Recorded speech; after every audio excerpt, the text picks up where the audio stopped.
my name is Ivan and welcome to TNS. In this video, I would like to discuss one thing that's being thrown out there to people that are just getting into mixing, and that's the use your ears argument. When you start learning any kind of new material, you're kind of a blank slate, open to suggestions and capable of processing new information really fast and efficient. The thing with doing any kind of research online and asking questions in specific communities is a low level of appropriation.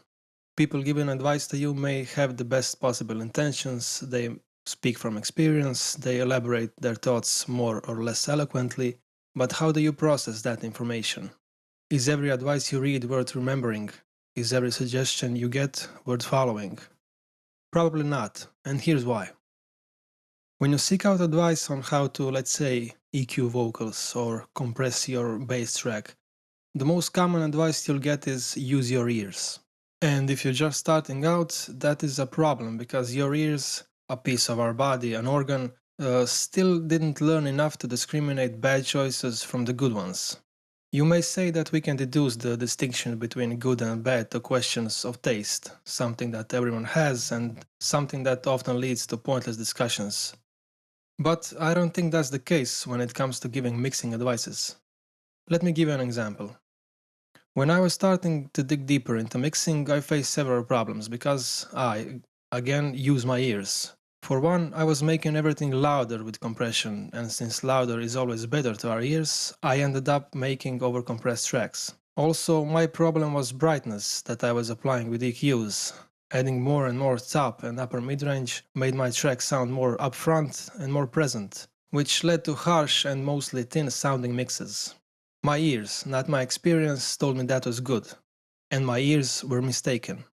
Mixing is, if I can give you just one short explanation, an act of balancing audio within some sort of arrangement or context, and making everything overcompressed and bright probably isn't the way to go. Now you may ask yourself, if I can't trust my ears and I can't trust everything I read online, what should I do? First of all, give yourself time. If you're passionate about mixing, you will learn to differentiate good from bad EQ choices, proper compression from an improper one. But it won't happen overnight. The second thing I suggest is that you listen critically to a lot of music. Don't just stick to your favorite genres, artists or bands. Listen to everything and pay attention to the things you like. The third thing is probably the most important one. Try to mimic those sounds or mixes that you like. Compare your songs with other commercial releases, import a reference mix in your DAW, and focus on the balance you would like to achieve. Where are your vocals sitting compared to the song you like?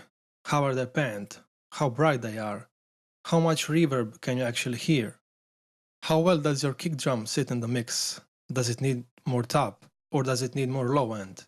How wide are your drums? How loud is the snare? How much cymbals can you hear in the mix? There are so many things you can compare and try to mimic in a mix.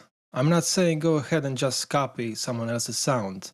That most probably wouldn't happen even if you were given the exact same set of tools and stems. But what I am saying is learn from others in a way that will be beneficial to you. That way your ears and your experience will grow together.